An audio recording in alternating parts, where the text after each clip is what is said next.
প্রতি সপ্তাহে নতুন নতুন ভূতের গল্প পেতে সাবস্ক্রাইব করুন মর্টাল ভূত চ্যানেলটিকে আর বেল আইকন প্রেস করে দিবেন। নীলগঞ্জ গ্রাম। দিনের বেলা এই গ্রাম যতটা শান্ত, রাত বাড়লে ততই ভয়ঙ্কর হয়ে ওঠে এর রূপ। বিশেষ করে গ্রামের শেষ প্রান্তে থাকা ওই পুরনো সাঁকোটি, যেখান থেকে কেউ কোনোদিন সুস্থ অবস্থায় ফিরে আসেনি। আরে করিম চাচা, আপনি শুধু শুধু ভয় পাচ্ছেন। আজকালকার যুগে কি আর ভূত প্রেত আছে? আমি আজ রাতেই ওই সাঁকোর কাছে যাব, দেখব কি আছে ওখানে, আর ভিডিও করে প্রমাণ করব যে ওসব আপনাদের মনের ভুল। কথা শোন বাপ, ওই সাঁকোটা সাধারণ কোনো সাঁকো না। আজ অমাবস্যার রাত। এই রাতে ওই প্রেত আত্মা তার শিকার খুঁজে বেড়ায়। গত বছরও এক রাখাল ছেলে ওদিক দিয়ে গিয়ে আর ফিরে আসেনি। তুই যাইস না বাপ। আমি সাথে টর্চ আর ক্যামেরা নিয়ে যাচ্ছি, কিছু হলে দৌড়ে চলে আসব, চিন্তা করবেন না।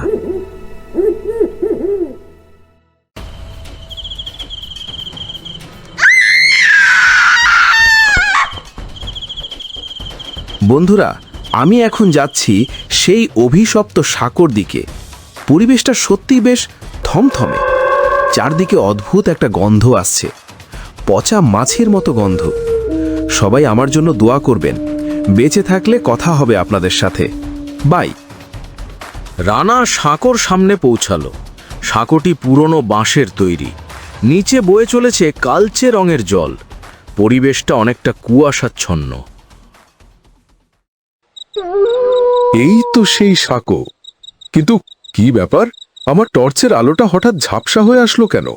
হঠাৎ দূর থেকে একটি করুণ কান্নার শব্দ ভেসে এলো।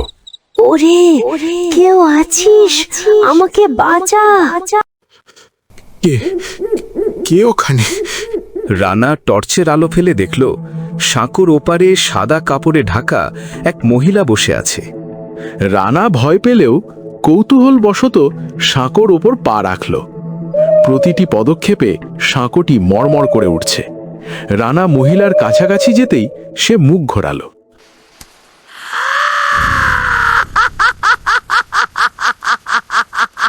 ওরে বাবারে, ভূত! রানা দৌড়াতে শুরু করলো, কিন্তু দেখা গেল সে যেদিকেই দৌড়াচ্ছে সাঁকোটা শেষ হচ্ছে না। মনে হচ্ছে সে একই জায়গায় আটকে আছে। মহিলাটি এবার বিকট হাসিতে ফেটে পড়ল।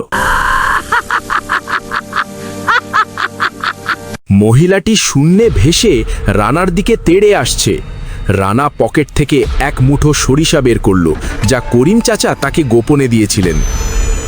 চাচা বলেছিল এই সরিষা কাজে দেবে। এই নে বুড়ি, দেখ কেমন মজা লাগে। সরিষাগুলো গায়ে লাগার সাথে সাথে আগুন জ্বলে উঠল এবং ভূতটি যন্ত্রণায় চিৎকার করতে করতে কালো ধোঁয়ায় পরিণত হলো। সেই সুযোগে রানা জান প্রাণ দিয়ে দৌড় শুরু করলো। সূর্যের আলো ফুটেছে।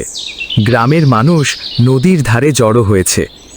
রানা হাঁপাচ্ছে এবং করিম চাচার হাত ধরে আছে। তার ক্যামেরাটা ভেঙে পড়ে আছে মাটিতে। দেখলি তো, সবার কপাল তোর মতো ভালো হয় না। আজ থেকে আর কোনো দিন ওদিকে যাওয়ার দুঃসাহস করবি না, এই বলে দিলাম। আমি আর কোনো দিন ভূতের ভিডিও বানাবো না চাচা। এই গ্রামে যে সত্যি সত্যি ভূত আছে তা কাল আমি হাড়ে হাড়ে টের পেয়েছি।